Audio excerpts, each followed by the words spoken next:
Hello and welcome to the Black Crow Gaming podcast. And tonight you can see we've got myself, Arron from Black Crow Gaming, got Toby also from Black Crow Gaming. Give us a wave, Toby. He's very excited, and we've got a very, very handsome man in the top right there with a very prominent jawline that you could probably cut ice with. Look at that! Like, give us the pose. Got do the Giga Chad. Just be like, Oh, blue steel. We have got Quipster, also known his Instagram handle is Quipster Nerd, or as Custodes Buff Boy, or whatever, whichever you want to go for. Really. that's only when I post topless pictures. Yeah. Can you start a hashtag just Custodes Buff Boy? Is your now next social media campaign? Don't tempt me with this. I'll do it. So I also, if you also want to know as well that Quipster does have currently a OnlyFans. It's called his Shadow Holes. So it's just hashtag Shadow Hole Custodes Buff Boy. His full Grim cosplay was beautiful in it. It was particularly top notch, wasn't it? You know what? The funny thing is, I did consider starting an OnlyFans, but only for miniature painting content. And the joke would be guys, subscribe to my OnlyFans, but that's the only place I'd post tutorials on how to paint Space Marines. Honestly, we had exactly the same thought at one point. I was like, guys, if we ever get a Patreon or anything like that, can we actually just do it as an OnlyFans? So we can say, go and subscribe to the Black Crow Gaming OnlyFans. And I'd like to also say that we did say no to this. Yes, it was shut down quite immediately. Quickly. Yeah, so on what was it, April Fool's? I messaged one of our guys, Ali, who is absolutely built like a tank, and I said to him, Ali, I can't tell you why, but can you send me a topless photo, please? And he was like, yeah, of course, no problem. How many do you want?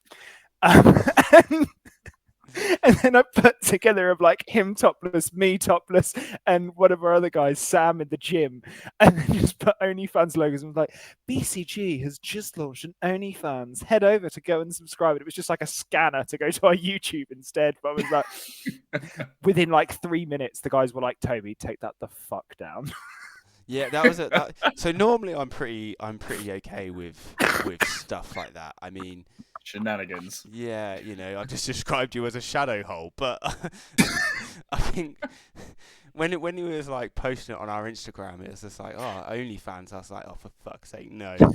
This is not the we're a small channel. This is not the time for us to completely get blacklisted on YouTube. I mean, we already had a copyright because when we did the Manny interview, apparently there was nudity in that. And yeah. At no point. What did you do to him? No point did anyone get their tits out. The OnlyFans to find out. Christ. No, I mean, I'm down, but I was expecting some warning. It's all right. My safe word is harder. But we had one of the links to one of our local tournaments, the Peterborough Slam, and for some reason, we think it must be that Peterborough and Slam are just so associated with porn that suddenly that's what happened. I messaged the organizer going, Paul, what have you been doing on the internet? I mean, is Peterborough known specifically for OnlyFans and dogging? Is that a thing? Well, I mean, that and being shit. I think those are the only three things. Sorry to our Peterborough. Sure. Okay, right. If you're one of our viewers and you live in Peterborough, we don't think that it's shit, but Toby does think it smells like shit. No, do you remember that car that we drove? No, you weren't there for the car that we drove past someone's car and they had duct tape and cling film instead of a window in their car. Typical Mechanicus bod job there. Yeah, okay, right. That was Orky. So let's go off of continue to avoid this tangent that we're going down in a rabbit hole or shadow hole. Let's start the interview with Quipster. I want to say a massive thank you for joining us, coming on tonight. Obviously, this is a pre-recorded, so we're not doing this our normal live shenanigans, which is probably a good thing because it means then there's going to be hopefully no audio issues, no problem with Toby disappearing and then coming back and disappearing and coming back. So we want to get started with kind of you have a big Instagram. What's that? 19,000 followers? Yeah, thereabouts. 19,000 followers. You're on the DZTV podcast. I was, yeah. Yeah. The Fireside podcast you've been on. Yeah, I did do. It was the DCTV podcast. Was the I called it the Fireside Chat, and we had a lot of Yeah, people on yeah. there. And then you've also 4 years ago been on a YouTube video with Liam Dempsey when one of his first games. Oh yeah, so it's actually been a really interesting journey. So it's gotten to the point now where I know personally, the friends of mine, a lot of like the big sort of YouTubers in the scene, and I give full credit for that. And sort of most of my like social media journey on Instagram and everything to Liam, because I got back into the hobby in the end of 2018, beginning of 2019. Um, I think it was like a Facebook ad that came up, and it was like about Warhammer. I was like, oh, what's happening with Warhammer these days? Because everyone drops out of the hobby when they get to uni and they discover parties and girls. And so you sort of get to your late 20s and you're like, oh, I've got disposable income. So discovered the Custodians were now a playable army, and I was just like, yep, straight back in. Went to Games Workshop in London, dropped £400 on an entire Custodians army that I didn't finish. I dropped £400 on a Custodians army that it took me 2 years to paint. Don't do that. You did pick a very difficult paint scheme, though. One that I can relate to, because the thing is Custodians they're either the easiest army to paint, other than Necrons, because you just spray them gold, put a wash on them, and jobs are good. Or you do what we did, and oh yeah, and you it's go a pain in the ass, and you go for Shadow Keepers, which then means you have to paint black armor and pick out every gold section on the frickin' model going. Yeah, I mean, we'll get back to Custodians in a minute, I'm sure. Yeah. But yeah, so sort of that was my journey, and I started getting to know Liam because I watched his live streams when he was called Morehammer, not like Liam Dempsey. This is back in the early days. And so then I was like, oh, I like this guy. He's really cool. So I joined his Discord, got chatting to him, and we sort of bonded because of our shared love of technology and cameras and videography. And I had already done a little bit of video editing for some other stuff. And then eventually he invited me up and he was like, yo, come film a battle report with me. I was like, yeah, sure. Sounds great. Went to his place, met his family, and we really struck it off. We really hit it off. He's become a very good friend of mine. And I love him dearly. But yeah, basically at the time, what he wanted to do was create almost like a mini tabletop tactics. So he was looking for people to like be part of the Morehammer team. And so it was me, who is it? It was me, Chris, and a couple of other people. And we became like Team Morehammer. And that's how I started doing stuff with DZTV. That's how I met Winters originally, because Liam sort of pulled me in. And they did DZTV together. Now, it was actually a really funny thing because like I love all of this stuff. Like I love social media, I love making things, I love content creation. And so I'm aware that I'm monologuing at you guys. I apologize for that. No, carry on. We're listening.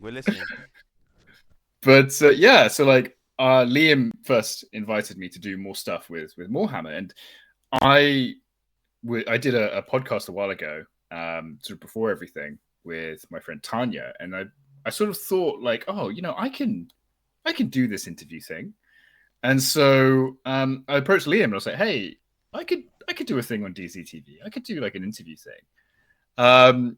He was like, okay, cool. Like we can do that. I can if you make it and record it, I can upload it to DZTV, because he wanted Deployment Zone to be like the Netflix of Warhammer content. And I was just like, that's super cool.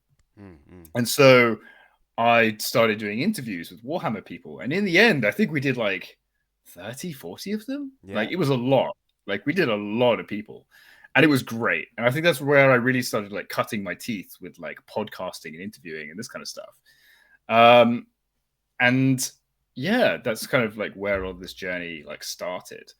So yeah, I give Liam massive props for that, for helping me. And then sort of after that, I started to have a lot less time. Lockdown hit, and me and a couple of guys in my hobby group in London, as all like 30-year-old men do, we were just like, you know what? we have opinions and everyone must hear them. Yeah. And so do you guys ever remember this app called House Party? Like it was the early days of lockdown. Yeah, that. House Party was amazing because like I had my DZTV friends and I had my London hobby friends, and I ended up being the catalyst because we were all on House Party together. And so they all kind of met each other in lockdown over House Party. And so like that's how that happened. And then as time went on, me and my London hobby guys, we were just like, well, we're saying all this stuff. Why don't we just record it? And that's how the conclave started. And we just kind of continued. It's a bit frustrating because like me and Ed had to drop out of the conclave in the end just because of time commitments. It was something that we had a lot more time for in lockdown, but obviously like I'm doing a new business. Ed's now a massive Warhammer YouTuber by himself. It's actually really funny. So my friend Charles Heineke, he put this hobby group together in London. It's called Battlefield Bermondsey. He basically made a WhatsApp group and invited a bunch of people who thought were cool. And oh my God, like this WhatsApp group has some ridiculous people in it. Like we had the conclave, like loads of people who've won Golden Demon pins, loads of people who've become like big like YouTubers. It's like this weird kind of like what's the word I'm looking for? There's just this weird kind of group that like people have gone off and do like really cool become things. like the stonemasons. You've all got like you've got like rings. You've got little secret handshake to get into stuff. You know, there was a discussion about lots of sex parties as well earlier. Well, there's that too. We like to keep it on the DL. But like, for example, Katie from Tabletop Tactics was in that group as well for a year before she went to Tabletop Tactics. It's just been this weird kind of breeding ground for like content creators in the space. So yeah, it's been a really cool journey. And I think it's really cool that you've been able to do that because YouTube and podcasting and the Warhammer and Games Workshop, it's allowed lots of people to come and find a space. Like, you know, myself and Toby, we're still relatively new. We've only been going with this channel for 7 months, and things are great. We've got sponsors. we're hanging out with cool people. We're getting to interview cool people. I get to do funny things with Toby's head on it, which is, you know, like I've got the Tanker Toby picture, for example. You know, we get all of these fun things. Then we get to meet cool people like yourself with cool stories, and it's interesting how like your journey of a lot of people's hobby journeys recently have started as a lockdown journey. Well, for me, it's a little bit different actually because I don't know if I've talked about this with you guys before, but so for me, I actually have a chronic illness. It's called ulcerative colitis. For anyone who's not heard of it, it's an autoimmune condition where your large intestine isn't recognized as part of your body, so your immune system attacks it. I had a really bad attack of it when I was about 13 or 14 and had to have my large intestine removed. So I've got a very slim waist. That and narrow Asian hips. I get it from my mum's side. So yeah, there are periods of time when I'm just extremely ill and I can't do anything. And this is actually how I found Warhammer again, because at the end of 2018, I was having a really bad time with my health. Couldn't really do anything. I was stuck indoors all the time. And I was getting really sick of Metal Gear Solid 5. Fantastic game. But even I've got my limits. And so there's only so much you can watch Snake hump the floor. Well, I can watch that all day. There's only so many times I can watch myself die. But yeah, so like I needed something I could do where I could just kind of sit there and be ill, and it was low intensity, and I could just like be doing anything. And so I realized, oh my God, painting. I used to love that. So ended up seeing that advert being on the website, and it's been downhill ever since then. So it's interesting that's kind of been that side of the journey for you as well. Because mine I think was quite a lot to do with like mental health and things like that, and it's nice to see more people in the community like talking about how Warhammer has like positively affected their health and things like that. And it's something that I've noticed the more competitive I've got, the more you're at the tournaments, the more that people are talking about it and like saying, yeah, this has done XYZ for me. And then all those communities that you mentioned as well. I mean, to be fair, you're actually part of my sort of starting of my hobby journey, because I was listening to the Conclave when I was still back at uni. And yeah, sorry, I might make you feel a bit old. God, I feel old. Yeah, Don't worry sorry. about it. He makes me feel old all the time. Bless him. Yeah, so I was God. listening to the Conclave, and that kind of getting to hear guys just having an absolute laugh and, for want of a better phrase, fucking about over Warhammer. Like that was, I'm like, that's my personality. That's what I want to be doing as well. So that's kind of where I then ended up going to some of our local tournaments and fucking around and finding out. And now I still can't paint, but I can occasionally throw dice in the right way when I weight them correctly. I throw him down the toilet. Yeah. You got yeah. And you also got to make sure there's an appropriate skid mark as well. Oh God, I'm talented at that. Don't you worry. Do you know what I find? Like, okay, just going on a slight tangent incoming. So I understand the guy cheated. I kind of get his reasoning. Eldar just weren't quite good enough. Yeah, They needed that help. Oh yeah, they needed the help. I appreciate that he wanted to hide the evidence, like all good villains of the day wanted to do. But what I don't understand is, why did he take a shit in the toilet first? You've got to have good cover for this, just in case. Like, to be fair, who would honestly go and check after? Like, equally, I don't think we've questioned enough what the person that then had to check had to go through. I mean, an even funnier sequence of events would be if he had eaten them like way earlier and had just gone, oh, hang on a minute. He actually hid the evidence. They went down that way. Unfortunately. And it just came out way too quick. Because of the way they were weighted, he just produced a floater. Just... Oh, Christ. Ladies and gentlemen, here's how you can create your very own floater. Yeah. Eat some weighted dice and microwave it as well. So we'll leave that tangent behind. So you've been developing. You've had periods of inactivity, activity. I had a look at your Instagram, and your painting skills are you're excellent. You're a very talented painter, very clean, and that's Peachy Tips would have loved it. He would have been chef kiss, I'm sure. And were you always good at painting, or did it take you some time to get to that stage? Like, did you just have the natural gift? I mean, every time someone says, "Oh, Quipster, you're so good at painting," or like, "Oh, you paint really cleanly," I struggle like accepting that compliment. For one, because I've always been like a very big perfectionist. I think it's probably because I'm somewhere on the autism spectrum. Everything must have a precise way of doing things. I'll tell you about the Trello boards in a second. But yeah, I use project management software to organize my Warhammer stuff in very specific ways. And so, yeah, when people say like, "Oh, you paint really well," that's actually something I struggle with, because like I look at all my stuff and I hate all of it. Like, there is nothing I've painted that I look back on and I'm like, that's great. And I think it's positives and negatives, because it's a positive because I'm always pushing like, okay, how could I improve this next time? What could I do better? And I think that's very good for my painting. But the other side of it is I'm never properly very happy with this stuff. Also, I guess I've got like painting dysmorphia, like maybe a little bit, because I'm in a WhatsApp group.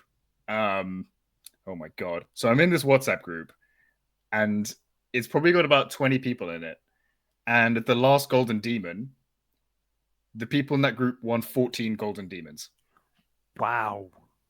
And I was just like, it's literally 14 gold, like 20 of the best painters in the world and me. And I'm just like, what am I doing here? It's insane. And so, yeah, like I kind of struggle with that, because I think I'm a very decent level tabletop painter. Next year, I want to really start pushing like more competition level stuff. I think that'd be really good for me. But yeah, up until this point, most of my focus has just been on painting armies. I'm just a very slow painter. I think that's probably my greatest strength as a painter. I'm very methodical, and I have a very set process. Everything must be able to be replicated. It's very rare, actually, that I even mix paints, just because I want everything to be able to be done again and again and again. Mm-hmm. And this is where we start going back to Trello. So I don't know if you guys have ever heard about Trello before. So Toby's nodding his head like, yeah, I know Trello. Project management and business cases don't really go hand in hand with being a nurse. So yeah, fair enough. Putting his fingers up bum holes, that kind of thing. Yeah, That's you've got to make sure you go to the second knuckle, not the first knuckle. Okay, I got something to say about this. Honestly, as someone with a bowel condition, it's the worst thing ever when you walk into a doctor's office and the doctor or the nurse is like a super hot girl, and you're just like, oh, you're about to have your fingers in my ass. Like, this is not what I wanted on a Tuesday afternoon. Is that not what you want on a Tuesday afternoon? Because that's my ideal. I mean, Tuesday. you should get really good at putting your. Not when my dad's in the room. I mean, look, I don't like to judge people, but that's maybe a little bit too kinky for me personally. Oh yeah, because my dad always comes to my appointments as well because he's a trained pharmacologist, and so he'll be there, and I'm just like, oh, this is great. Oh god. Anyway, painting Warhammer. Yeah. So for anyone who doesn't know, Trello is a project management software that I use for my painting recipes. And some of it is because I'm hyper organized. Some of it is because I have a terrible memory. So I have step by step exactly how I paint every single miniature I have, basically, from tanks to infantry to whatever. And it's so that if I look back, I can be like, aha, this is the exact steps I used. It's been really nice as well because, sorry, I bumped a bit. It's been really nice as well because a lot of people actually ask me, how do you do your yellow on your Imperial Fists? How do you do your Emperor's Children? And I can just send them a link, be like, here is the exact recipe. Very cool. Cool's a relative term. Very cool. I think that a lot of people would appreciate that who are in the hobby, because every single person in this hobby has a thing, a way of doing things. Like I absolutely, like, when I paint an army, I absolutely refuse to do it the easy to standard way. I always look at what's different. How can I paint my Warhammer different to what everybody's going to be seeing on the tabletop? Because I play competitive Warhammer, it's not very often you see people who necessarily put so much time into that. I mean, you do. You see an awful. I feel like I'm being called out here. Look, Toby, you sit there and you spend 15 minutes trying to convince me that slap chop was a thing. It is a thing. It's a great thing, and it means that I can do most of my army at 2 a.m. before a tournament. Oh god. It's great, and I love it. You're like in between two people who actually enjoy painting, Toby. I know. And like, literally, I've got some of Quipster's photos up here, and they are just literal works of art. Like, it's bonkers. And I've always said to Arron for a while, he's a ridiculously good painter as well. But like, it's probably not going to come. We can. I don't know if it will pop up here. It's going to butcher the quality. So I'm not. Guy. But like, just send it to me, Toby, and I'll bring it up. We'll do some quickness. You could literally scroll through your entire Instagram, pick any of them, and be like, there you go. Here's a painting competition. Won it. You're far too kind to me. I will say, actually, one of the most important things. I'm about to give you a lecture you didn't ask for. Welcome to my TED Talk. One of the most important things I found when it comes to army painting specifically is what corners are you okay with cutting? That's kind of the trick of it. Because, like, for example, my Imperial Fists, everyone, without fail, even if it's at a competition, and it's just on the tabletop, if it's in videos, for battle reports, if it's on my Instagram, everyone loves the Imperial Fist. They're like, oh my God, this is so well painted. Oh my God, like, this is amazing. And they're actually not very well painted, because my Imperial Fists were on purpose my worst painted army. But this yellow is such a visually striking color that they look really good, especially out on a table. Like, for example, the bat reps I've done with Winters and Liam, every time I bring the Imperial Fist, that video gets a bump in views just because the thumbnail is so visually impactful, because it's full of things that are bright yellow. And People if love you it. actually look, yeah, 100%. If you look at, say, the Intercessors, for example, the Intercessors from Imperial Fists are not super well painted, but I have tricked you when you look at them to make you think they are, because the flat panels, so front of the shins, the knees, some of the side plates, shoulders, top of the backpack, and the helmet, those are the bits that are very clean and very bold colors, and the base coats are done very well, and they're edge highlighted. If you look on the back of the legs, the feet, the hands, the back of the backpack, it's all not very good, because I just slapped contrast paint all over them. There's pooling everywhere. It doesn't look super great, but your eye isn't drawn to any of those bits. So I only painted well, or painted okay, the bits of the model your eye is initially drawn to. And that's why people are so attracted visually to the army. It's a trick. It's a trick of the eye. And so, yeah. So I love contrast paints. And I don't ever use contrast paints for the reason why people use contrast paints. People use contrast paints because you could put one layer on and there's your shades and you highlight. I prefer them because one of the things that I was so upset with Games Workshop for doing was getting rid of their glaze paints. Now, yeah, I see what you're saying. You water down contrast enough, it makes an amazing shade or an amazing glaze. And I absolutely love it for it. And I'm trying to find a photo, because I'm doing a quick side-by-side of our Shadow Keepers, so that I can be embarrassed by just how talented you are in comparison to what I've done. But I wanted to show you what I mean by that contrast effect. So just give me a second. Toby, you carry on and I'll keep trying to search. So I think, because you've mentioned Trello, and I kind of want to go on to your little bit more of your hobby side of things. And one of the things I loved when I first started looking at your content was the fact that all of your custodies have their own names. Do you want to tell us a little bit more about why you thought that you needed to name them all individually, and why? So, especially when it comes to Warhammer stuff, I don't do things by half. And so I looked at the Custodies lore, because, like, I'm a big lore guy as well. At this point, I've read about 180 Black Library novels. The entire Horus Heresy, technically 2.5 times.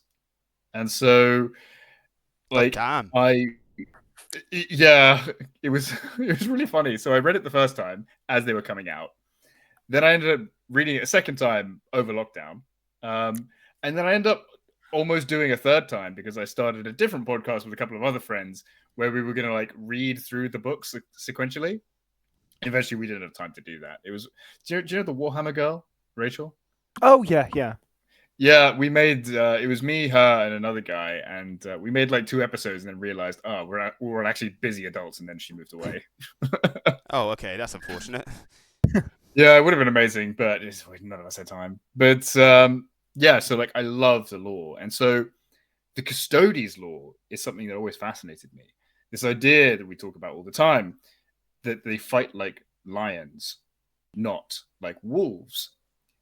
That completely doesn't make sense in terms of nature, because lions fight as prides, not individually, but we'll ignore that for this analogy. But yeah, so, like, that very individualistic nature, I really, really loved. And so I was just like, you know what, I have to give these guys names, especially because the model count of the army is so low. And so I was just like, right, okay, how am I going to name them? Like, how does this work? And so I looked back at the Custodes law, and the Custodes law basically says, okay, the Custodes take their names from ancient gods and devils and monsters and, you know, all this kind of stuff.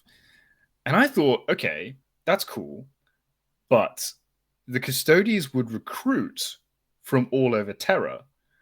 And so that means that they wouldn't have a specific preference for Greco-Roman, law or history. They would take their names from everywhere. And so I started looking up, ancient Celtic demons, like devils from Mongolia, like, ancient deities from Japan and Russia and, Africa, like, South Africa and, all this kind of stuff. And so I ended up with this massive list of names I could use. They're all on Trello. And as I get more miniatures for the army, I'm like, right, that suits that name. And so like I even subdivided it a little bit more because I was like, right, okay, I think I want the bigger, more powerful, stronger sounding names to be for Terminators. So you've got, Marduk and Ouroboros and God, who else? Samson. Those are all Alaris Terminators. And then you've got like sort of like faster sounding names. So you've got like I think Hermes is one of my jet bikes. Who else? Susanoo, I think, is another one of my jet bikes. I can't remember. Or Garuda again. So Garuda is like a Southeast Asian firebird, or like a phoenix type thing. It's like, oh, that's a perfect name for a Versus Praetor. So I'm always thinking like, okay, how do these names match up?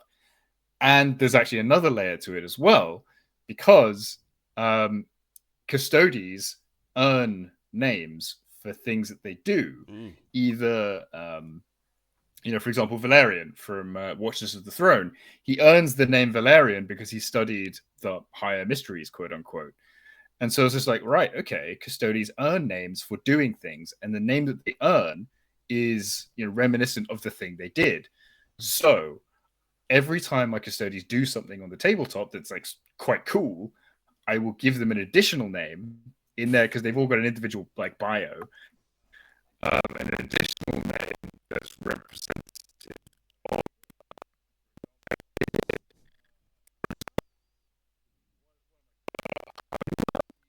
what am I considering? I think objective and tag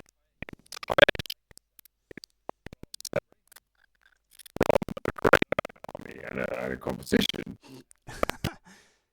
Giving a name for that is Ukrainian. Him standing on that objective, taking all that fire, meant that he was shielding.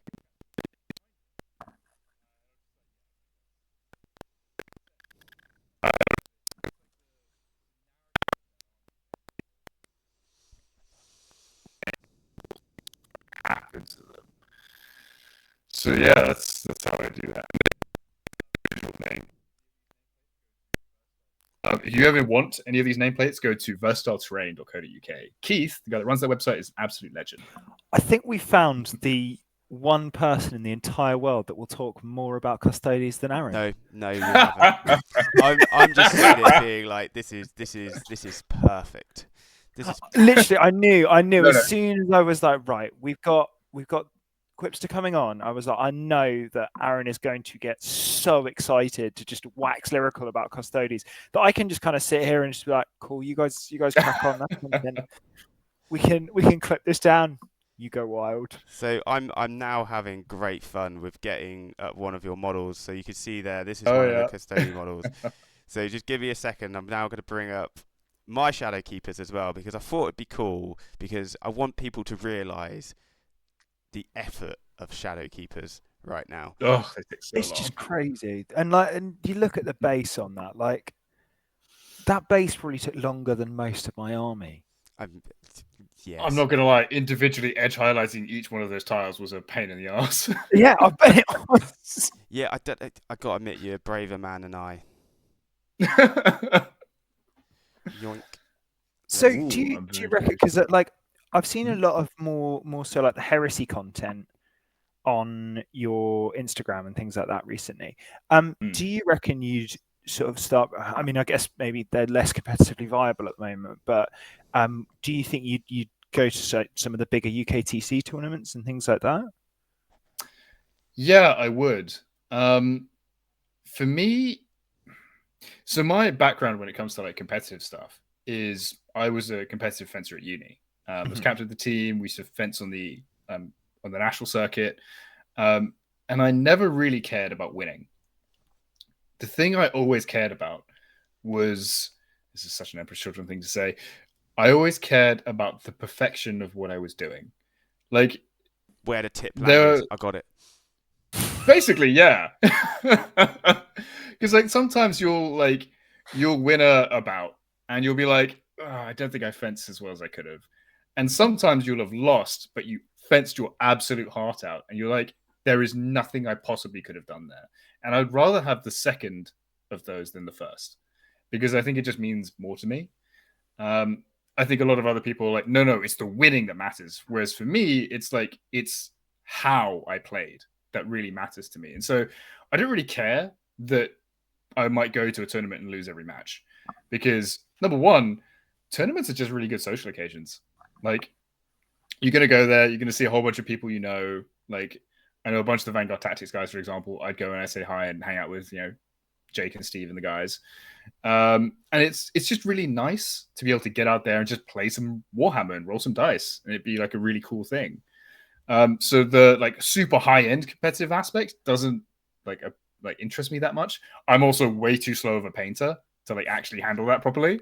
But yeah, I like going to competitions for like the social aspect and for the aspect of seeing how well I can do against new opponents, like that, just for my own benefit, I guess.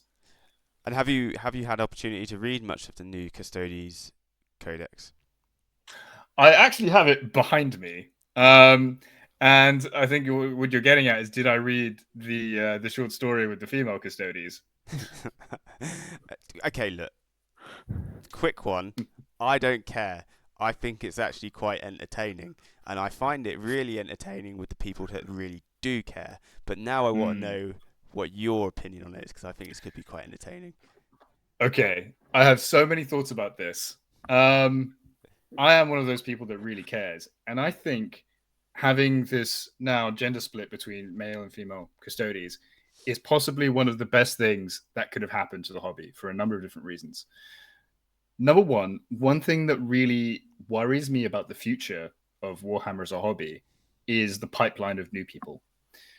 If you think about the majority of people that we know in the hobby, it's guys in their late 20s, early 30s who played as kids in like before the Iraq War, like before the War on Terror. The reason they got into it is because some other kid at school was playing Warhammer, and they like got a bunch of other people to play with them, or you used to walk past the shop all the time and you went in, you were like, oh, what's this? This is cool. You dropped it, and then you came back as an adult. What does that pathway look like now? Like, back in the day, we didn't have social media. Like, it did not exist. There were not as many distractions as a kid that exist now. So Warhammer has to compete with YouTube, TikTok, Instagram, like everything else, and computer gaming on top, which is a massive industry in a way that it wasn't when we were kids. And so what does that pipeline look like for Warhammer now? Not the same. And I genuinely worry for the future of the hobby in 10, 20 years. Like, who are the new people coming in? So we have to adapt as a hobby. And one of those things, one of those ways, is by making sure little girls who want to come into the hobby feel represented in the factions they want to play. And if that means female Custodes, I think that's great. Now, that's just the business side of it. On the sort of like lore aspect side of it, I was actually initially surprised when Custodes were only male, but this is because of my stupidity more than anything else, because there's I don't know if you guys remember this, in the 3rd edition rule book, there is a piece of there's this piece of artwork. There's a piece of artwork which shows 2 custodians, and they're standing in front of this massive, like, giant ziggurat kind of thing. The perspective's all weird, and like one of them's holding a giant axe, and it's totally ridiculous. So those two custodians have like bare face. There's no faceplate, so you can see what they look like. And I always thought one of them was a woman because I think they must have had just more feminine features. And so I was like, oh yeah, okay, custodians are men and women. Cool, that makes sense. And so when they were only men, I was just like, oh, okay, I didn't know that. So that's another thing with me. But when we come to, oh, sorry, you're going to say something. I was just thinking that I'm looking back to that image, and I actually remember looking at it and kind of actually thinking very similar. Like, oh, okay, because they're not Space Marines. Like Space Marines in the lore, they've always been traditionally male, genetically modified, blah blah blah. But with Custodians, they've never really been. Like they say, there's this line that people have been clutching to. It's just like noblemen's sons, blah blah blah. And I'm like, yeah, but how do you know that that it's like just noblemen's sons? Like, yeah, exactly. So like we've done the business side and my stupidity side. Let's look at the lore side. Yeah. This is where I'm at. So there's so many things that have come up in this whole debate that I find fascinating. So number one, a lot of people are saying like, oh, they're going back and they're changing the law, blah, blah, blah. And I'm like, dude, come on. This is exactly how they've changed the law every single time it's happened. That's right. The examples that I give are the Kratos battle tank, number one. My personal favorite tank in the game. It's fantastic. It's got a lot of love out there in the community. I love that tank. It's incredible. Oh, it's so good, right? It's beautiful. Yes, it's that came out.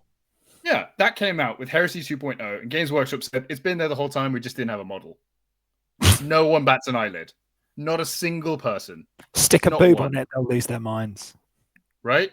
Like, how many times has this happened? Like the entire faction of the Votan appears out of nowhere. Games Workshop says they've actually been there the whole time. It's just we didn't have a model range for them. An entire faction appears. No one bats an eyelid. Everyone goes, yep, fair enough. Makes sense to me. I'm going to give you another one. Where was the outrage? Ursula Creed. 100%. Never mentioned in the lore before. Not once. No Comes out of nowhere. Gave a fuck. They were just like, cool. All they cared about was, what does she do on the tabletop? Yeah. Like, great model as well, actually. Yeah. But, these things come out of nowhere. Everyone's just cool with it. Because it's fine. Like, the nature of Warhammer is that it has changed categorically since the first days. So, like, if you go back to Rogue Trader, like the early days of Warhammer. Oh, man. The Space Marines at first. Space Marines at first aren't even genetically engineered. They're just psychos who wear armor. The stumpy raiders, like raider models, they just like look like biker mice from Mars, basically. Yeah. Classic show. Yeah. I mean, Horus was just like a guy dude in a bunker. Yeah, like back in the day, Horus was just a human general who was under the Emperor who rebelled, and the final confrontation takes place in his command bunker on Terra. The fact that the final confrontation takes place between a Primarch and the Emperor on the Vengeful Spirit is a cornerstone of the entire lore of Warhammer, and that's a retcon. So, yeah, people come at me and they say all this stuff, and they're like, oh, it's a massive retcon. It's blah, blah, blah. It's just like, dude, just no. This is how it's always been done, and it's a positive change. And also, on top of that, it's a change that makes absolutely... It makes no difference. It's an aesthetic change purely. And it's an aesthetic change. Literally zero it's an aesthetic change. It's an aesthetic change designed to bring more people into a hobby we love that has absolutely no narrative impact. I can't think of a better scenario than that.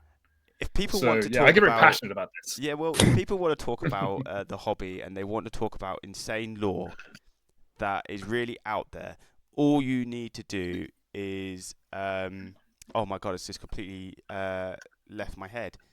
Oh my god, it's like one of my favourite books as well. The Purple Space Marines, the chapter. Oh, Soul Drinkers. The Soul Drinker novels. Yeah. Read the Soul Drinkers novels if you want to read questionable lore, people.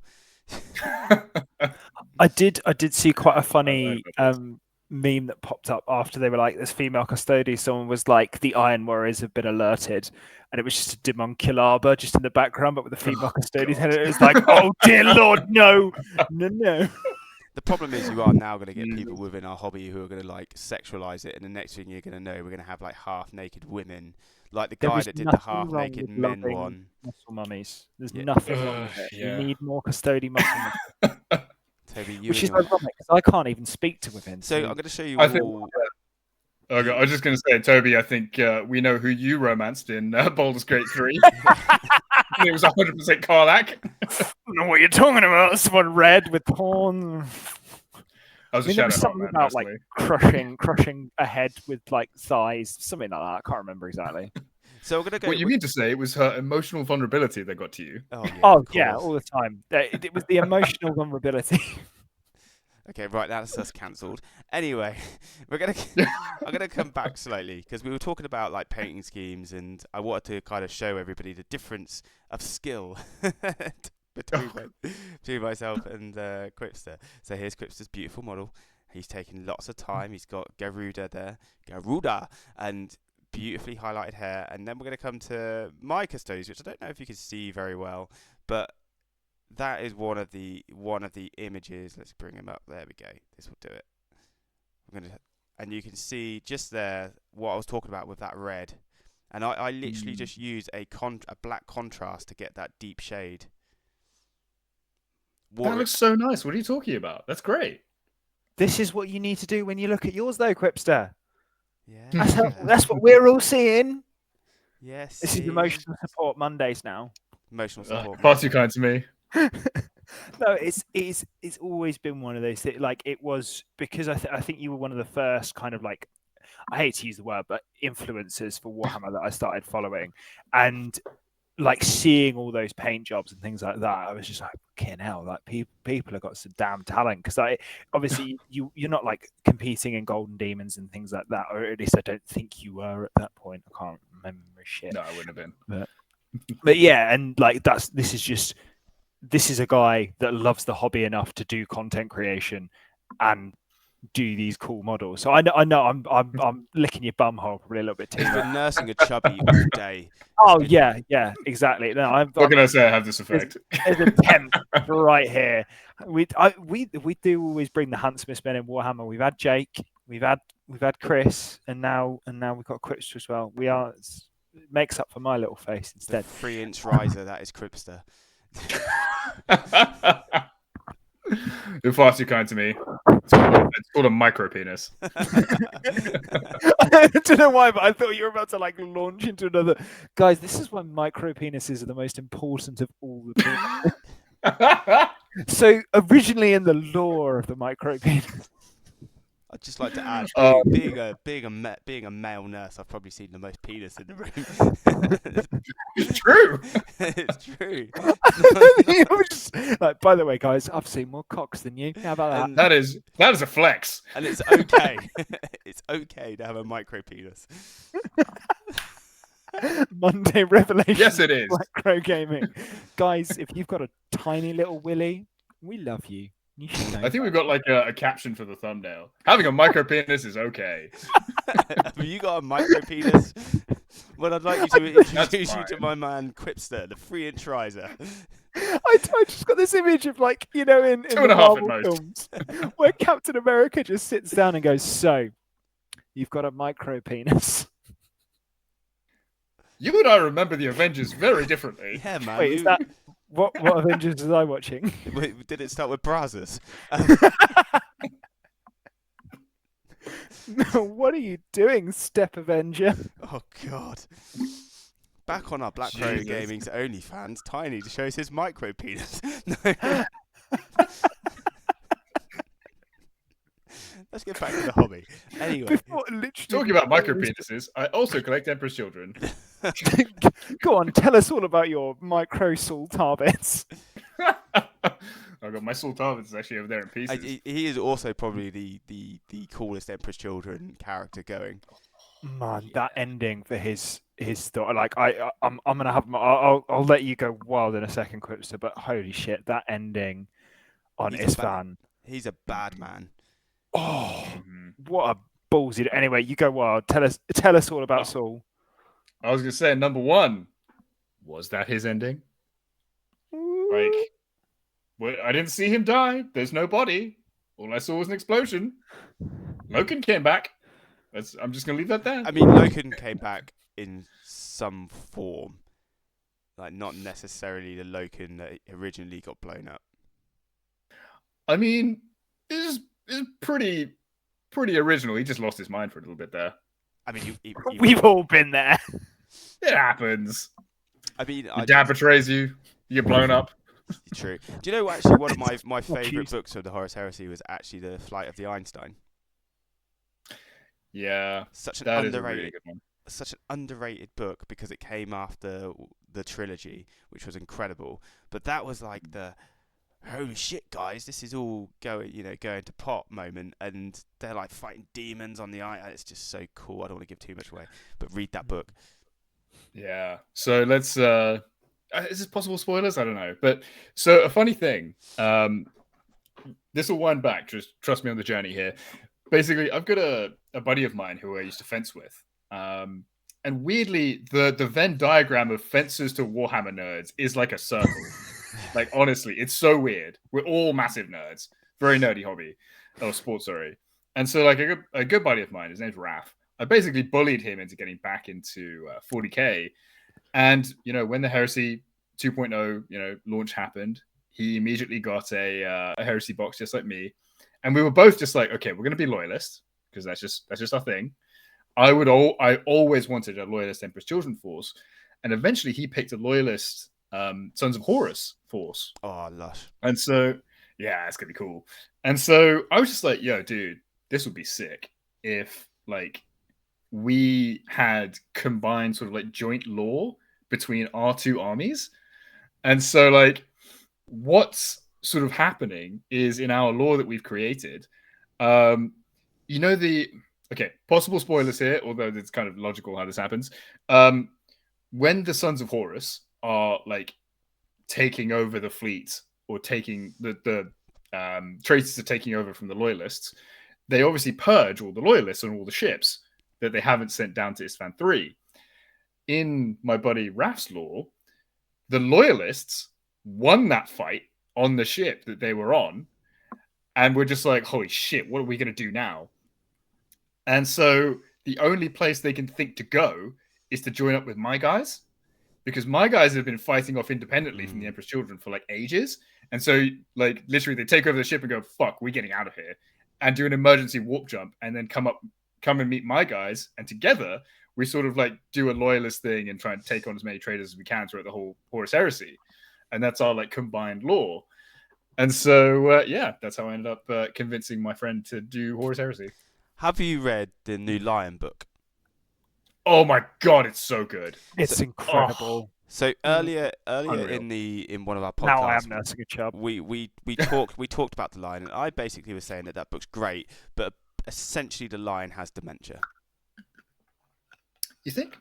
Well, he wakes up not realizing where he's been. He goes through a forest, he sees things, and he's always looking for his old buddies. Okay. Or is it the case that the wool has been pulled purposefully over his eyes for strategic objectives? I'm going to go with the more fun side of it, that he's got dementia.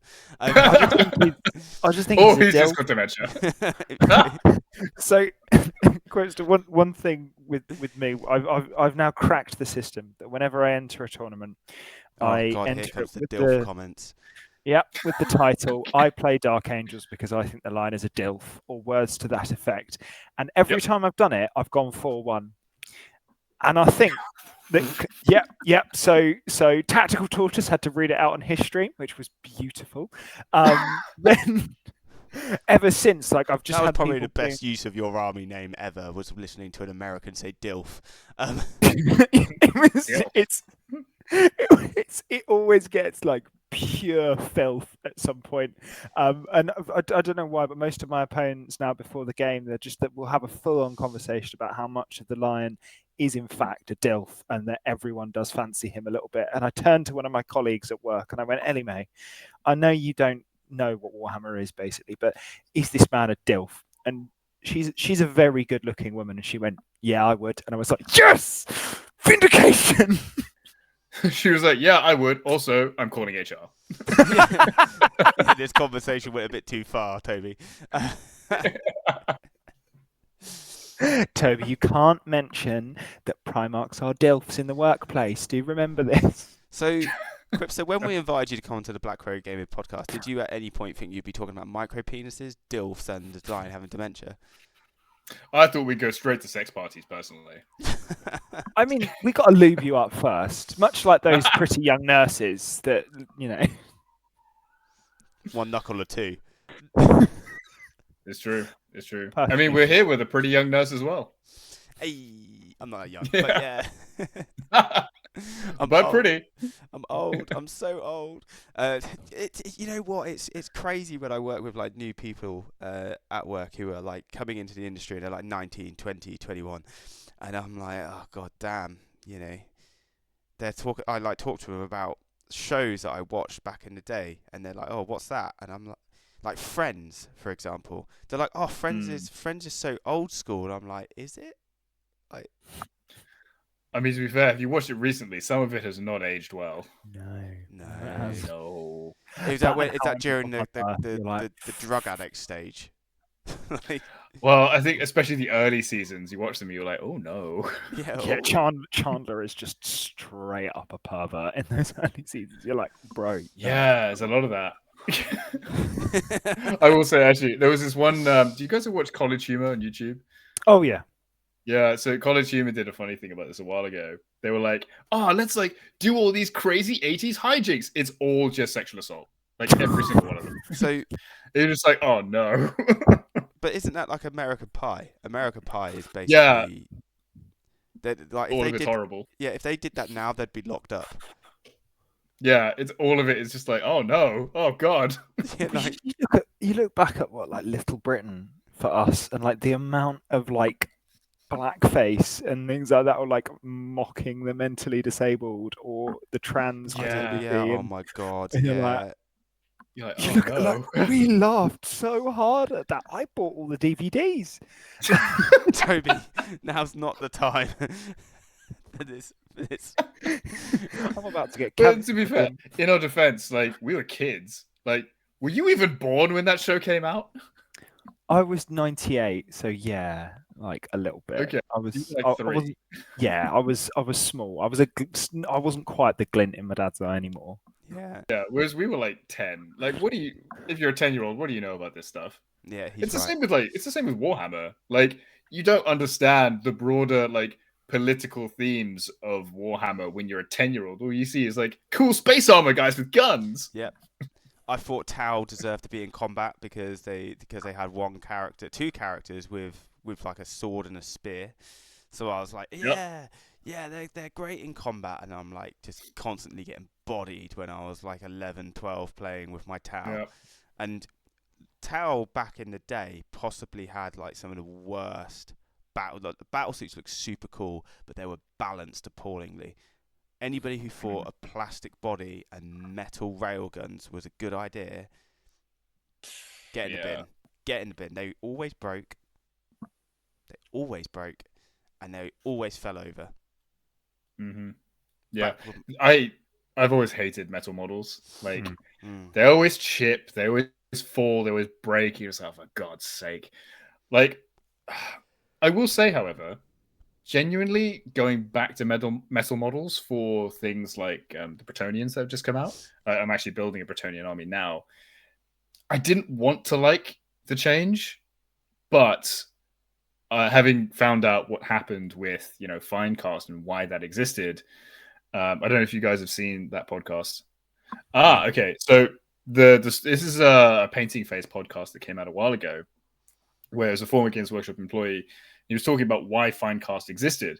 And basically Finecast existed because tin prices went up or something, and it was just not economical to make these miniatures out of metal anymore. So they just kind of did a bodge job, and they were like, well, we'll just put resin in the cast instead. That'll work. It didn't. And that's how that turned out. And so this time they've gone back to metal because they can afford to, and it's what the molds were designed for in the first place, and so the sculpts actually come out well.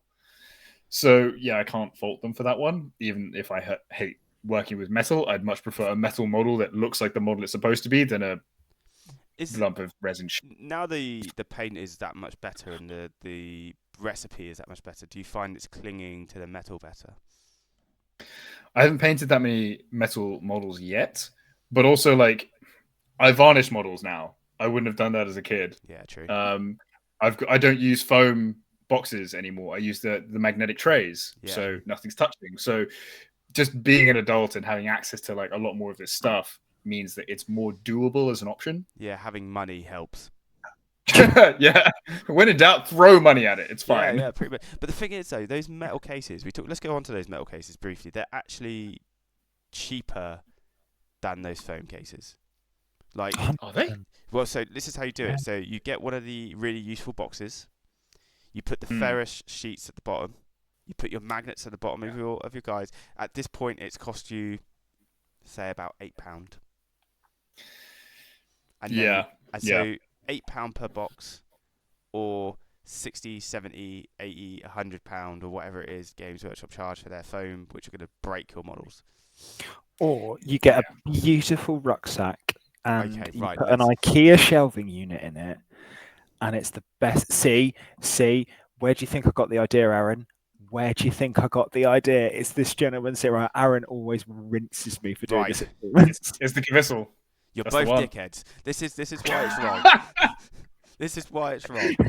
Mm-hmm. When you go to events, go on. And you've got, say you're like your mate Steve. I don't know if you've got a mate called Steve, but your mate Steve's the driver, right? And he goes, right, okay, we're going to take 3 other guys with us. You need to fit 4 people's armies in the back of your car. Okay. One guy brings a really useful box. Another guy brings a very similar, really useful box. They stack beautifully. You've got part of your boot beautifully stacked. Yeah, you can fit your bags in next to it. Then you've got another guy that gets all of his packed up into like a big sort of like a Forever Tesco bag thing, and that fits beautifully. And then this dickhead rocks up in the middle, Toby, with his really obnoxious bag that just doesn't fit anywhere. It doesn't fit anywhere. It made the best armrest ever. So do you know what he does? It becomes the fifth person in the car. So you've got your 2 mates in the back who are sat really comfortably, and then you've got this stupid, obnoxious, massive bag in the middle. And every time he brings it, it just hurts my soul. Because I'm like, Toby, I could make this so much better for you. So... Oh, here we go. Here's the counter argument. So I don't have the Kvissel specifically. I have a different one. But the difference between your solution and the one I use is I can take mine on a plane. Yeah. Okay, true. Right. Next stage. How many of us are going on a plane? Didn't we talk about going to like Prague next year? No. We talked about going to Vegas. Different. Oh, right. Which is further away. Same thing. I counter your argument and I compliment you on it.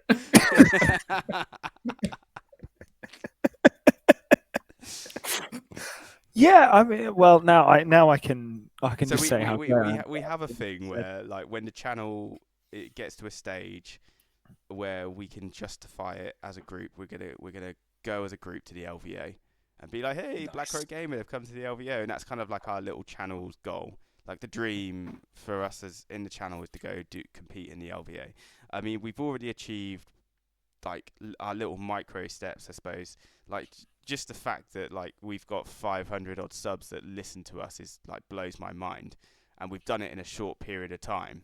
What's even crazier is that like Glasshammer have sponsored us, and then we did it for like our first month of having a Glasshammer sponsorship. We raised loads of money for them, which was just fantastic because I love what Manny's doing and the fact that they're coming up with their own tournaments and their whole thing. Like the Glass House is super cool, and I want all Warhammer venues to be like that place.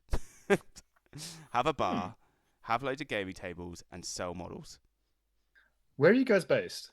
We're Norfolk. Yeah, Norwich. Okay. So you guys haven't been to Bad Moon Cafe yet. No, it's one that I do really want to go to. Is that in London, isn't it? It is, yeah. Yeah. So that's like my local, and it is a stunning location. Like if you're in London and you want to play some 40k, go to Bad Moon. Go to Bad Moon or the London Wargaming Guild. Those are the two places because they're such like amazing venues. And it's just like you guys with the Glass House, like that. That's like your local. Well, it's not local, but it's what we like. That's up in Telford, but oh well, yeah. But our local actually is really hella expensive, so we don't go there. Oh, that's a shame. Yeah, we can't afford it. It's just like it's a lot of money to go play Warhammer. Like it's a lot of money. So I went on the weekend, and I think it ended. And don't include this, but it ended up being like 40 quid. For like the food and everything like that. And I don't drive, so I didn't even have to include parking in that. And the parking that's close, it's not their parking. It's extortionate. It's like £8 for even more than that now. It's ridiculous. Yeah, we get rinsed in Norwich. Oh yeah, see, this is the thing. Like compare that to Bad Moon. It's next to a tube station. It's like £7 each, and like the food's actually quite good. So and it's a nice location. It's air conditioned. They've got sound baffling, so it's not too bad. Like it's the sound baffling. I have a lot of that's something I'm here for. That's excellent. Yeah, 100%. Like it's one of those like little details that they thought about that actually makes a really big quality of life difference. Because having to like shout at someone for 3 hours is a lot.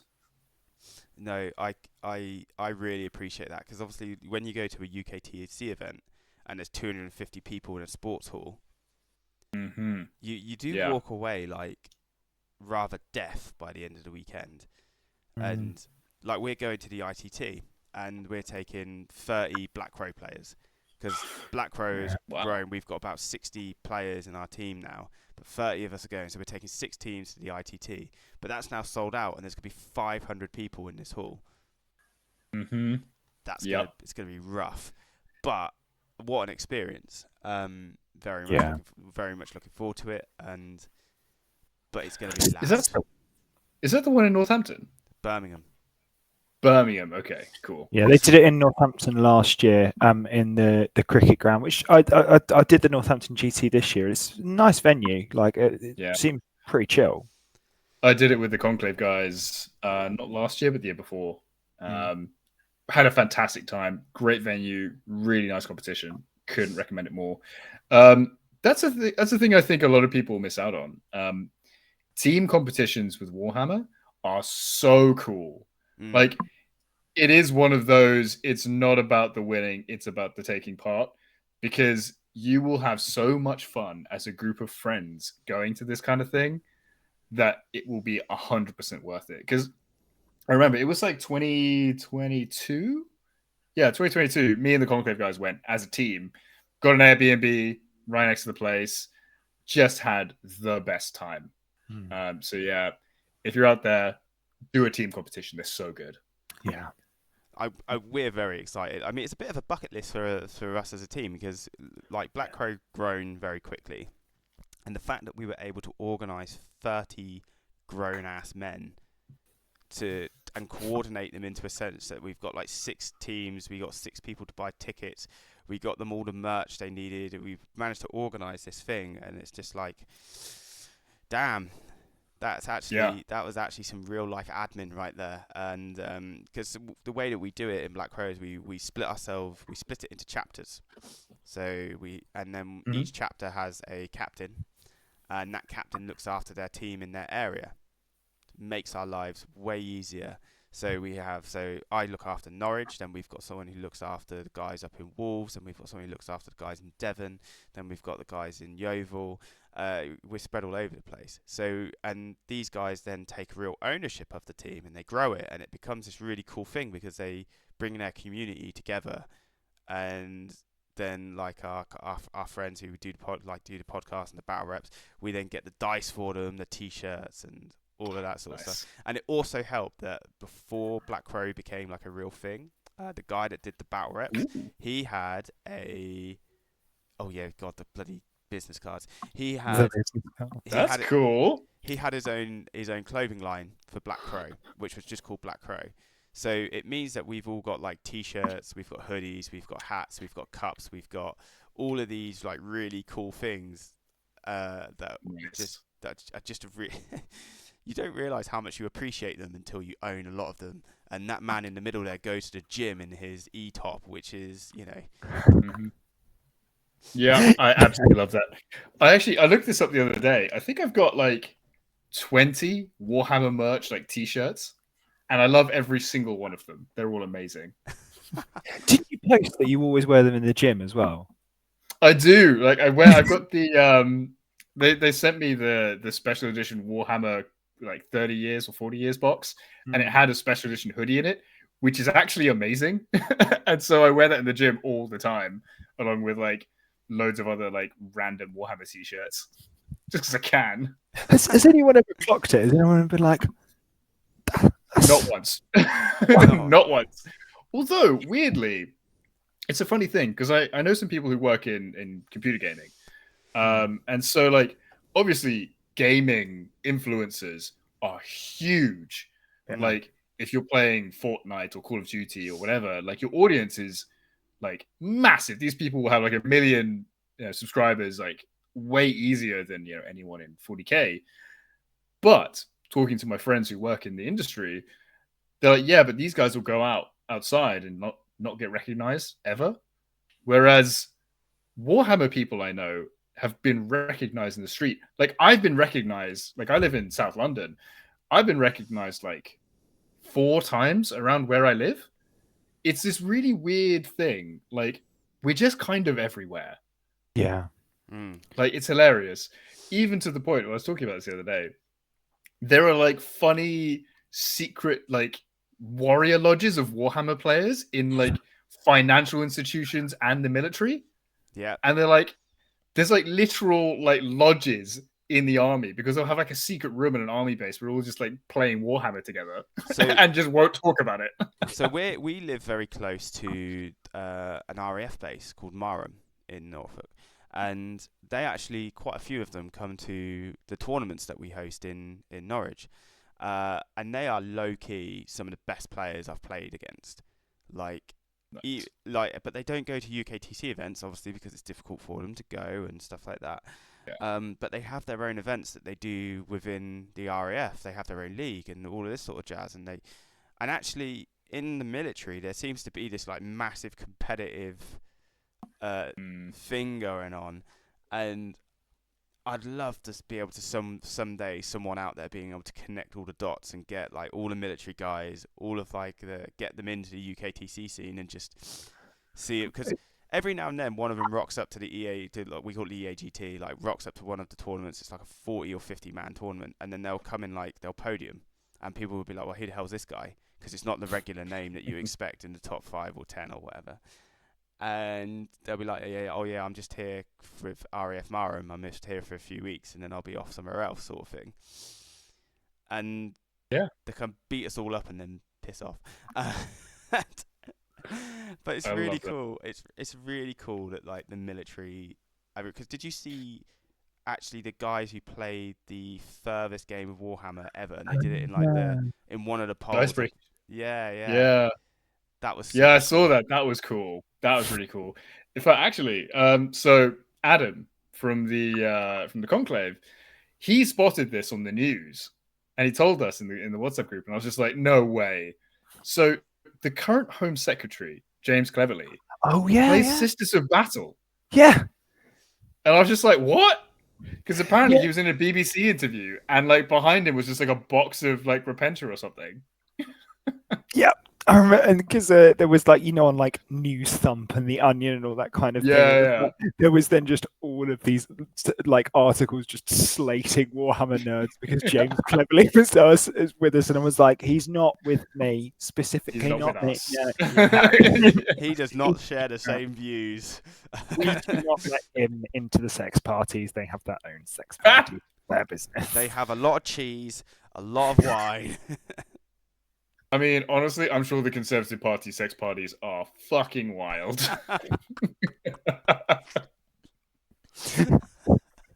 Why do I imagine they just have all like custodies there now? Just all like the Wait, oil. wait.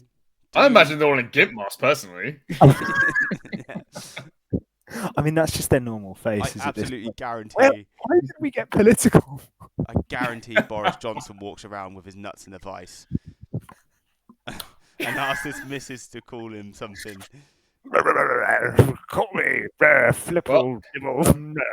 I'm not going to kink shame anyone. If that's something he's into, that's great for him. 50 Shades of Boris. No one wants to see that on Pornhub. No one. Because that's on the OnlyFans. Okay. Christ, where's this podcast going? Oh my God. I feel like we derailed to a point where we aren't going to get it back. Oh, hang on, I'm going to segue. Talking about debauchery, Emperor's Children. Yes, bring us back to Emperor's Children. Oh my God. Okay. So I don't know how much you guys know about like what I've done with my Emperor's Children. I don't know. Like- I don't know that much, but have they got penis and boobs on them? I've seen a bit of your Emperor's Children and how you gave them all like their own special skill that they learn and all that kind of stuff. Oh, like you went Christ. deep, didn't you? Oh, I went so deep. Like I'm bringing up the Trello board now so I don't miss anything. Because I've got 2 monitors. Christ. But okay, so I thought I went hard with my Custodes lore, but oh my God, I went so much further with the Emperor's Children. Because like I thought to myself, okay, I want this to be an army I'm like super duper proud of. And like I'm just bringing up Trello now. Super proud of, and I'm gonna really spend some time on this. And so I was like, right, okay. Not only do I want to have the Emperor's Children, but I want a very specific force of Emperor's Children. So instead of chapters, the Emperor's Children have millennials, and 6 is my lucky number. So I was just like, okay, I'll have the 6th millennial. And millennial's like 1,000 Marines. So I was just like, okay, well, I'll have like it's separated into battalions. So okay, I'll have 1st battalion, 6th millennial. Okay, cool. But then I realized that the company numbers in basically all the Space Marine legions are sequential from 1 to like 1,000. So I had to figure out, based on the number of Marines that were in the Emperor's Children, which companies were in the 1st battalion of the 6th millennial. So I had to make this chart. Hang on, there we go. God damn. Oh yeah, I went deep. So I had to read like basically all of the first 3 black books for Heresy 1.0. Yeah. And I made this handy structure. So first I had to like figure out all the different levels of how a Space Marine Legion looks. So company level, battalion level, chapter, and then Legion. Right. I was like, right, okay, what does that look like then for the Emperor's Children? So I had to remake it with all the ranks of the Emperor's Children. And I had to work backwards. So it was just like, right, okay. The Emperor's Children had an estimated strength of about 110,000 Marines at the outbreak of the heresy. Therefore, and it says this somewhere, there are 30 millennials. So 110,000 divided by 30, that comes to 3,666 Marines per millennial. Okay, so that translates to about 60 battalions that would be in these 30 millennials, which comes to about 1,800 Marines per battalion.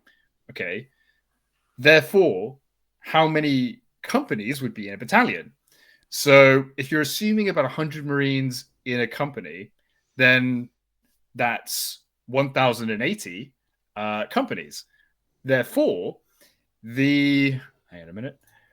The companies that would be in the 1st battalion of the 6th millennial would be the 216th to 220th companies. Do you have this all written down? Yeah, it's right in front of me. I was going to say, 'cause there's no way anyone will remember that. I mean, I'll see if I can send you a picture. how long did it take you to work this out? About 3 days. I had to keep looking back at the black books because I was just like, so what is the exact structure? Because not only was I looking at the structure, I was thinking like, okay, what does the model range look like? And where can I insert different models? So hang on, I'm going to take a picture of this. At which point You did do you what with your Emperor's Children? just inserting models? So at which point Mhm. did you kind of go? Was there ever a point you were like, maybe I've gone too deep, or were you just like Oh, I'm still not there. Were you just so fixated? You were like, I've gone down a rabbit hole that I can no longer come out of. Dude, I'm not even finished. That's stage 1. Oh God. Toby, I just sent you a picture. Let me have a look.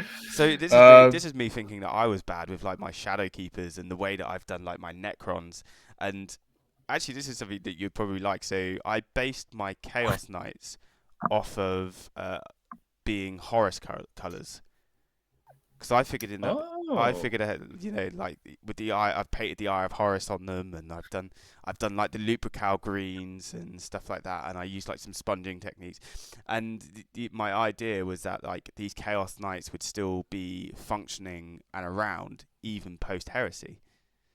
So I thought what would be really cool would to be doing these Horus heresy style green, like Toby's seen them. They're pretty. I went pretty wild. I went pretty wild with them. Did loads of sponging. You see them on my Instagram, guys. If you want to go on there, Arron Black Crow or whatever it is, or Aaron's Geek Life. I went deep. So Toby, you've got to send those pictures to Aaron. I've got Oh, them I've now. already sent them. I'm now. I've already sent them. Nice. So I'm now. I'll let you guys talk. For the people at home, I will bring this up for them. Okay. But yeah, so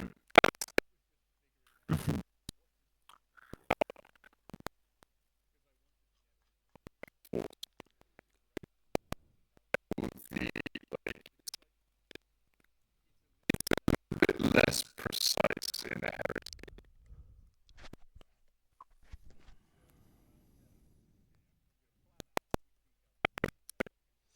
I'm going to plan out which chaos I'm going to put and where each of it was.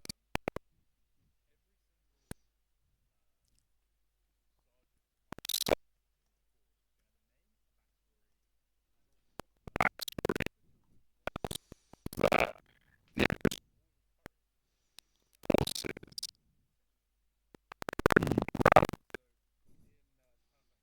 the Phoenix, which is Fulgrim's Primarch novel. He talks the Emperor's Children in the novel talk about how like maybe I'll compose a sonnet about this later. Like, oh, I'm getting into charcoal drawing. Like, oh, maybe I'll paint a fresco. Like they have artistic hobbies, and that's actively encouraged. Yep, there we go. So yeah, what you're seeing on screen now is Here we go. There we go. There we go. So that is the company structure from the 216th to the 220th companies. The 220th company, I decided to make an armored company because I wanted somewhere to put all the tanks. I also said that the transports were all held at the battalion level rather than the company level. So there's like a pool of transports like Rhinos and Spartans and stuff that are just like grabbed as and when they're needed by the different companies. And the law behind this particular battalion is that one of the things with the Emperor's Children in their law was that when Fulgrim came back, there were only 200 of them left, and discipline was very poor. He came back to this legion that was kind of broken, and he had to remake it from the ground up. And one of the ways he did that was by being extremely, extremely disciplined. There was, you don't screw around. We've got a plan. We stick to the plan. Things. And so it's all actually quite rigid. It's really structured. Right, formations.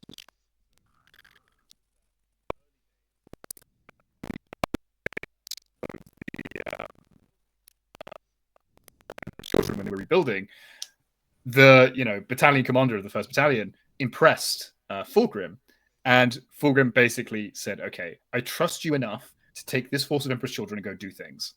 Because the Emperor's Children were one of those legions that actually was fairly cohesive. They stayed together for the most part, quite a lot, because they grew from nothing, basically. And so it's unusual for them to have like a... yeah, that's me. So yeah, literally that's what I'm doing right now. I didn't know if you noticed there was like 5 minutes where I just was like just like typing away on my computer, just creating this meme. Nice. We'll send that to But you. You can use that in Oh, your please do. in Instagram.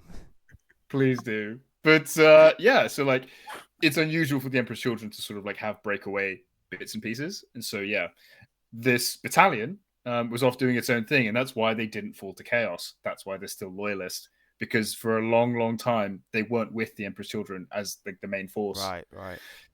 So yeah, I created backstories to why they were still And loyal. we'll show you this bit, isn't it? Like you can see here, Yeah. which is I You see the full picture? don't think it. I got the whole picture on there. One sec. Let me see if I can just stretch it out a bit. No, that's not it. That's the head swap. This one. There you go. Kind of just about. So I can just. I'll do this. There we go.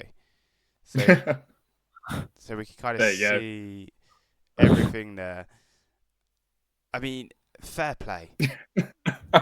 Fair play. You really love your Emperor's Children, don't you? I really do. Like, so on top of the fact that I've done all the markings and stuff, and I've created this lore for them as a force. On top of that, every single one of my sergeants upwards all have names, backstories, and hobbies, and things they're into. And it's a part of the hobby I really enjoy, just making up stories for these guys. And one thing I think's really interesting, and I can't remember who said this. I think it might have been Dan Abnett, actually, was he said, what makes a character interesting isn't their successes, it's their failures. And I was just like, that's cool. I'm going to do something with that. To be fair, it's a very good point, because ultimately we remember the failure of the character, not necessarily so much the successes. We briefly talked about in the Soul Drinkers, and the big failure of the Soul Drinkers is that they're essentially their chapter master was a mutant librarian, and their whole point is that they're not corrupted. They've not turned to chaos. They're loyalists. But exactly. And you'll remember them because actually they're this faction. They're like, we're loyalists. We're not bad guys, but like their chapter master's a fucking Spider-Man. Yeah, it's the struggle that you remember. It's the struggle that makes things interesting. Yeah. So like, it's a perfect example of this is just come to my mind. The captain of my 218th company, I wanted a story that involves someone getting absolutely humbled. And so his name is Praetor Tadeshi Kazoku. Incidentally, all the names I took for my Emperor's Children were... so basically, the Emperor's Children, their sort of like big thing is they are recruited from noble families, first in Europa, but then on other planets and sort of like the rest of Terra. And so I was just like, okay, cool. What are the names of some noble houses sort of throughout the world? So I have a massive long list of noble houses from Japan, Rome, Britain, Norway, like any, sub-Saharan African ones I could find. I think there's even some Native American ones in there. As far as like noble families or like important families get. And I'll take those names and give them to the officers of, my of my Emperor's Children force. And so, Tadeshi Kazoku comes from nobility in Japan.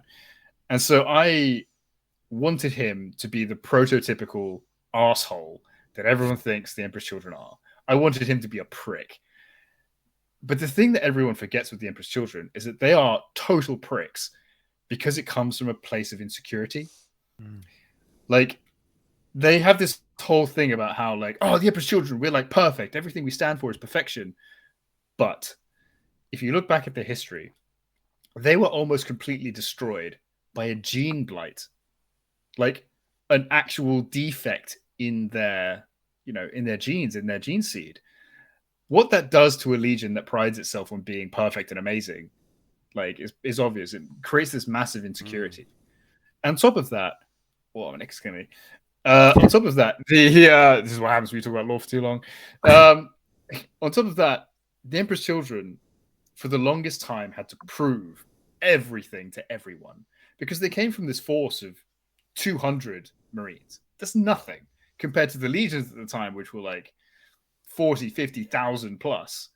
like early in the Crusade. And so they've always been catching up. And for the longest time, they weren't allowed to do operations by themselves because they just didn't have the numbers. They always had to operate with someone else, usually the Sons of Horus, as the junior partner. And so they've always been trying to prove something because they've had a lot to prove. So, of course, they're all assholes because they're all super insecure about everything. And so I wanted this guy to be that prototypical, insecure Emperor's Children Marine. And then I wanted that to be juxtaposed against something super interesting because I really love the idea of this like Space Marine exchange program that was going on. So like I wanted that to be like quite a big thing with my guys. And so I wanted this guy to go off to the Blood Angels. And so he would have known the reputation that the Blood Angels have for being these fantastic artisans, like really good at like having beautiful armor and this kind of stuff. And I wanted him to be a total prick about it and like massively try and overcompensate. And so he gets to the Blood Angels and he's like trying to impress them like by doing all this stuff and like they're being like, oh, I'm actually this amazing artist. I don't know if you've seen any of my stuff. It's all over there. And just being a dick. And they all hate him. They all think he's a dick. And it gets to the point where they just prank him one day. And because it's like the Blood Angels keep a lot of their artworks kind of in private. None of it's not very showy. Like they have a vault on the is it the Red Tier or the Red Tear? I never know. On their I thought it was a flagship. Red Tier then. I've already read it. Whatever. So the Red Tier has this. You're probably right.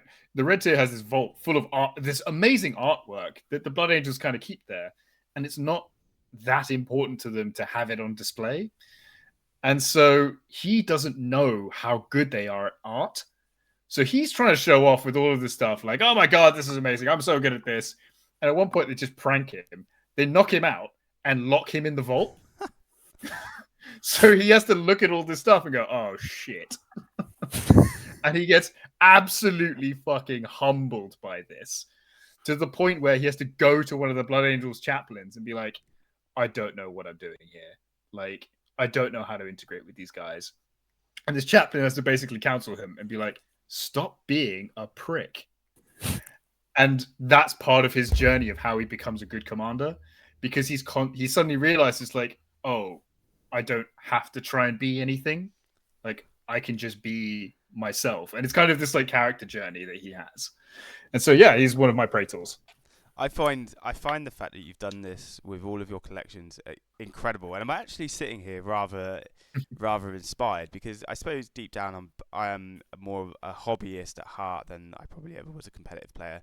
I love the competitive scene and I play a lot of competitive Warhammer, but I still put a lot of effort into like my paint jobs, and I like what the background to them and so on. So. And I've been flirting with the idea of heresy for so long, because I've read the Horus Heresy and stuff, and I really want to. I really want to. I'm like sat here like, oh man, what if I had like a Blood Angels army, and the whole army was actually just based on the fact that they were just all master swordsmen. You know, just sack off all the guns, just design them all with cool, fancy swords. Yeah. Do it. 100%. Yeah. I say do it. And you know what you can do? You can make it your, I'm going to build this very slowly and take my time over it force. Yeah. I mean, like at the minute, I am literally painting an entire Necron army for the ITT. Which is in 16 days. Maybe after that. So, to be fair though, okay, good. Give me some credit. Like, I literally, I copied the is it Winters? Not Winters. Midwinter minis. Sandstone. Oh, that's the one. Because actually they're low key, just beautiful. And if you did the same. Yeah, like they're just incredible. Like if you could actually navigate the dry brushing side of it, because he undersells the difficulty that is dry brushing nicely and not over brushing. he does undersell it in that video. He like makes it look super straightforward and easy, but what he doesn't really example is that actually overbrushing it is a thing, and like not getting the right amount of paint on the dry brush and so on. And I've been able to, because I've done that, I've been able to whack out like Necron miniatures. Like I literally before stream, like in 20 minutes, I painted 5 flayed ones, based, all done. I'm so jealous. All done. Used some blood splatter on them to kind of like gave the whole sandstone. Used some blood spatter. Did the blue glow from the obviously from the where you wanted it, and then I was like, oh my god, they're done and they look sick, and life is good. That's amazing. Necrons are cool. Like they're really quick. But no, chatting to you, you've definitely inspired me, because I do love the Horus Heresy. I've always loved the Horus Heresy, and maybe I should just have a hobby army. 100%. I fully back this decision. Yeah, that's awesome, dude. You know what? Like, the one thing you can get out of this podcast, I generally feel like you've convinced me with all the story, because all of the stuff that you've been doing, it's the sort of stuff that I would do, but I just don't tell the guys that I've done it. Whereas I'll brag about it on a hinge date. Might not see her a second time, but the first time will be great. I remember from one of your podcasts, didn't you actually do that on a date where you told them all about the Horus Heresy? Yes, I never saw her again. That's fair enough, though, to be fair. I mean, it's a lot to take in one date. You should probably split it over a few. I mean, because now what's she meant to know what happens now? Rookie mistake on my part, honestly. Should have taken it. I feel like the Horus Heresy is second date material, not first. Yeah. Yeah. First date material is the question of, have you ever heard of the Emperor of Mankind?